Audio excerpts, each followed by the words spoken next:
Radio Publique Africaine.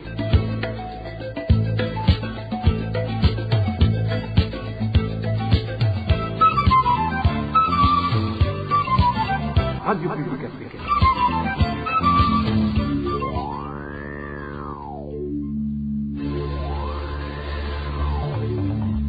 C'est le moment de suivre le journal parlé en français. À la présentation, Josiane Mouzaned. Au sommaire de cette édition, recrudescence de la criminalité au Burundi. En seulement 2 jours, 2 personnes ont été assassinées dans 2 localités différentes avant d'être jetées dans des latrines. Les coupures répétitives de courant électrique continuent à faire parler d'elles. Aujourd'hui, nous vous emmènerons à Bujumbura, la capitale économique. Les pertes déjà enregistrées sont énormes. Dans ce journal, nous vous ferons également écouter l'appel du politique Chobino Mugwengezo, lancé à l'endroit des Nations Unies afin de faire respecter les droits des Burundais réfugiés en Tanzanie, qui ne cessent d'être bafoués. C'est après l'ultimatum de 8 mois leur donné par le gouvernement tanzanien pour quitter ce pays d'asile. Voilà pour les grandes articulations. Bien le bonsoir chez vous, mesdames et messieurs. Tout de suite, le développement de ces titres. Rebonsoir. Débutons ce journal par la page sécuritaire où une femme enceinte a été tuée égorgée dans la nuit de ce 24 mars dans la zone Bwegura, colline Kaserege, commune Muruta, en province Kayanza. Sa dépouille a été retrouvée dans la latrine d'un homme accusé d'être le présumé auteur de ce crime. Les détails avec Dani Claire Iratkoum. Cette femme veuve qui a été tuée ce dimanche dernier alors qu'elle était enceinte s'appelle Datif Manilumva. Elle est originaire de la colline Kaserege en commune Muruta. Son corps décapité a été découvert mardi de cette semaine en cours dans la latrine de Léonard Ndairagidje sur cette même colline Kaserege. Selon les informations qui nous parviennent, Léonard Ndairagidje serait le présumé auteur de ce crime ignoble du fait qu'il aurait voulu cacher la grossesse de cette femme dont il fréquentait alors qu'il était marié. Notre source sur place raconte. Auparavant, cette femme était veuve. Par après, elle est devenue maîtresse de Léonard Ndairagidje jusqu'à ce qu'elle soit enceinte. Par la suite, la victime a voulu que cet homme reconnaisse cette grossesse. Ayant su l'histoire, la femme de Léonard est devenue très en colère contre lui. Ce dernier a eu alors une idée d'amener la victime dans un bistrot pour lui acheter de la bière et en rentrant avec elle chez lui, il l'a décapitée. Ensuite, il a jeté le corps de cette veuve dans sa latrine et sa tête dans une plantation de bambou. Selon toujours notre source sur la colline Kaserege, par défaut de trouver le présumé auteur de ce crime, la police judiciaire a appréhendé les membres de la famille de Léonard Ndairagidje pour enquêter sur cet assassinat. Dani Claire Iratkoumva, en zone Kibimba de la commune Guiheta, nous sommes en province Gitega. C'est un homme qui a été tué la nuit de ce lundi. Son cadavre a été également retrouvé le matin du mardi dans une toilette à Boussangana. Ceux qui ont vu le corps indiquent que le disparu a été torturé avant d'être tué parce que son corps portait des blessures et des marques de torture. Les détails avec Émile Nivassomba. La victime était un jeune homme qui s'appelait Apollinaire Ndouimana. Il était enseignant à l'école primaire Bukingi en zone Kibimba. Il a été tué dans la nuit de lundi en date du 25 mars de l'année en cours. Des informations en provenance des proches de sa famille affirment que ceux qui l'ont tué l'ont d'abord torturé car son corps présentait des blessures et des traces de torture. Torturer des gens avant de les tuer et les abandonner dans des toilettes est devenu un phénomène inquiétant ces derniers jours au Burundi. En moins de 2 semaines, 2 personnes sont mortes dans les mêmes circonstances. La première était un conducteur de taxi du nom de Nestor Nhaunhiza. Selon nos sources, il avait été tué par les agents du service national de renseignement qui ont ensuite abandonné son corps dans une toilette à Ruziba dans la zone Kanyosha. En ce qui concerne Apollinaire Ndouimana, il venait de la même zone que le président de la République, Évariste Ndayishimiye. Sa mort a étonné pas mal de gens, étant donné que dans sa localité, la sécurité est renforcée, comme on y a érigé un palais présidentiel.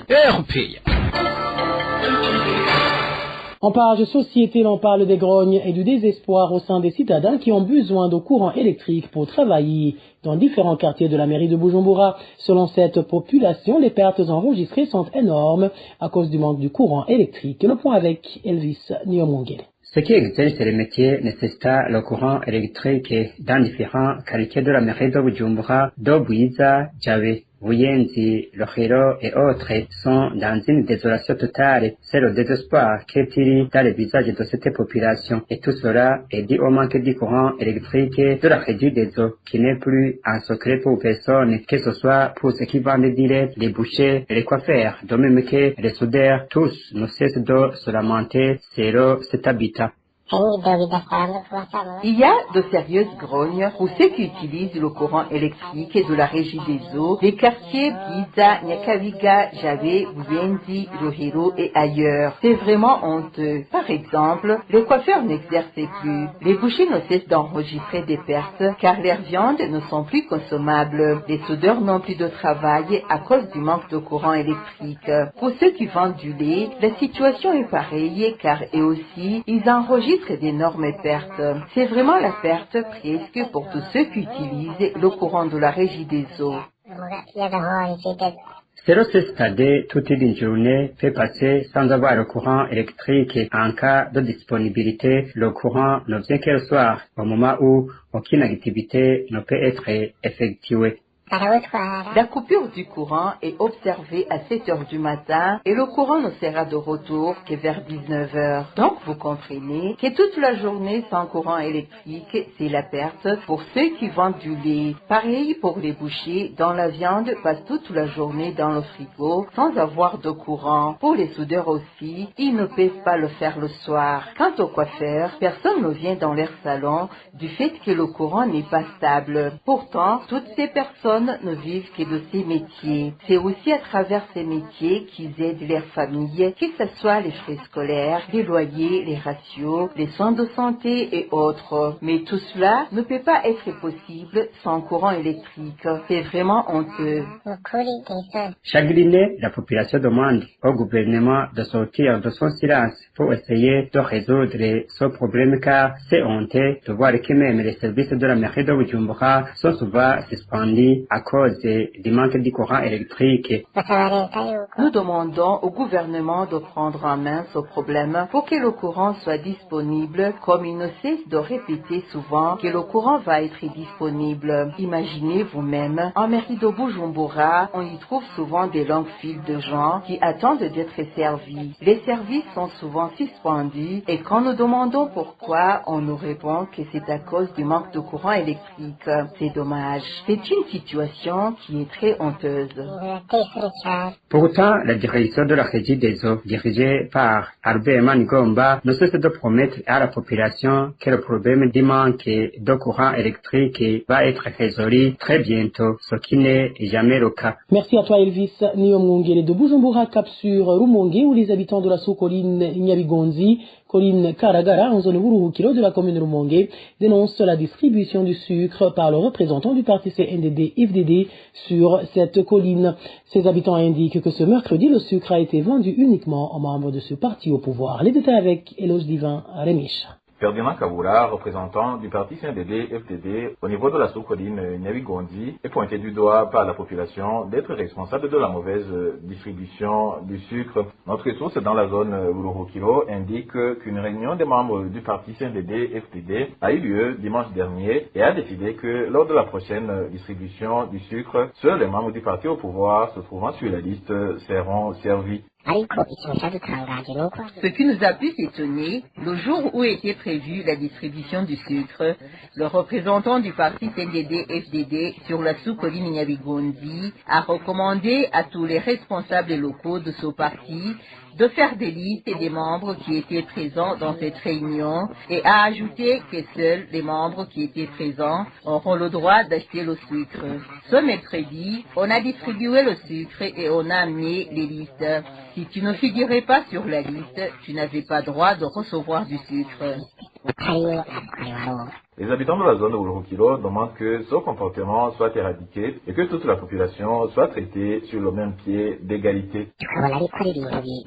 C'est vraiment étonnant de constater que même le sucre est contrôlé par le parti alors qu'il devrait être distribué à tout le monde. Nous demandons que ce comportement soit éradiqué car le sucre est pour tout le monde et non pas pour un parti politique. À ce propos, la rédaction de la RPA a essayé de joindre Jean Mouliragenda, chef de la zone Oulorokilo, mais son téléphone sonnait sans que personne ne décroche. Et le divin Remicha, hors de nos frontières, rien ne peut expliquer le rapatriement forcé des réfugiés burundais dans un pays où leur vie sera en danger. C'est ce que déclare le président du parti UPD Zigamibanga après les récentes descentes des autorités tanzaniennes qui ont dit aux réfugiés qu'ils avaient jusqu'à la fin de l'année en cours pour quitter la Tanzanie. Chovino Mugwengezo demande aux autorités burundaises et tanzaniennes de se ressaisir. Suivez. Le parti UPD Zigamibanga suit avec intérêt la situation préoccupante des réfugiés basés en Tanzanie, où aujourd'hui ils vivent toute l'intolérance du pouvoir de la Tanzanie, influencé par le pouvoir CNDD-FDD. Et depuis qu'ils sont là, ils ont essayé de se prendre en charge en s'assurant le minimum pour mener une vie. Et ce qui s'en est suivi, c'est que le pouvoir de Bujumbura a continué à montrer que la situation sécuritaire et politique s'y prête au pays. Et si bien que les premiers réfugiés qui ont tenté de se rapatrier ont été tués immédiatement. Les premiers réfugiés qui ont tenté de se rapatrier ont vite été emprisonnés. Et si bien que ça n'a plus inspiré espoir aux réfugiés basés en Tanzanie. Et quand on voit le pouvoir de Bujumbura continuer à vendre l'image du Burundi, alors que l'image du Burundi aujourd'hui n'est pas une image qui rassure, alors que le contexte sécuritaire du Burundi aujourd'hui ne rassure personne, alors que la situation des droits humains aujourd'hui au Burundi sont précaires, alors que toutes les conditions ne sont pas réunies pour que le Burundi puisse prétendre recevoir au Burundi des réfugiés. Et maintenant, c'est le pouvoir de la Tanzanie qui commence à proférer des menaces aux réfugiés burundais en détruisant leurs cabanes, en fermant des écoles, en détruisant leurs champs. Tout ça, c'est une situation qui met mal à l'aise les réfugiés burundais.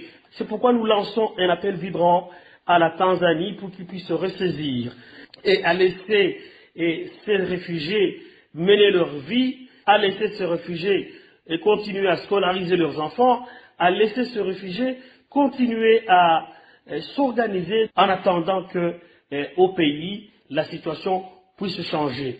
Si la Tanzanie insiste en sommant les réfugiés burundais à rentrer au pays, je pense qu'il y a un complot qui est en train d'être préparé entre les deux pays contre ces réfugiés-là. Chovino Mugwengezo demande aussi aux Nations Unies de secourir ces réfugiés. Nous lançons un appel vibrant à l'ONU et en particulier l'organe chargé des réfugiés, le HCR, de suivre de près cette situation-là. On prétend aujourd'hui que le HCR n'a pas de moyens pour subvenir aux besoins élémentaires de ces réfugiés-là, mais mon œil, je pense que tant que les États, les nations du monde continuent jusqu'aujourd'hui à verser ce qu'ils doivent verser pour contribuer au fonctionnement des Nations Unies, nous disons que ce n'est pas les moyens qui manquent, il manque seulement une volonté, et parce que c'est comme si aujourd'hui toute l'attention de la communauté internationale est braquée sur la guerre en Israël, la guerre à l'est du Congo, comme si le Burundi devient une crise oubliée. Mais non, le Burundi connaît une situation invivable jusqu'aujourd'hui. Le Burundi connaît encore des disparitions forcées. Le Burundi connaît un marasme économique sans précédent. Le Burundi n'est pas un pays qui peut aujourd'hui prétendre que les réfugiés peuvent se faire rapatrier et s'assurer que leur sécurité sera bien assurée. Ces réfugiés doivent continuer à bénéficier de leur protection internationale avec tout ce qui va avec leur statut de réfugiés. Et voilà, les fidèles de la RPA, c'est par ici que prend fin le journal en français de ce jeudi 28 mars 2024. Merci pour votre aimable écoute. Merci également aux équipes rédactionnelles et techniques pour leur franche et parfaite collaboration. À la présentation de ce journal, vous étiez avec Josiane Mouzaneza. Passez de bons moments chez vous. Au revoir.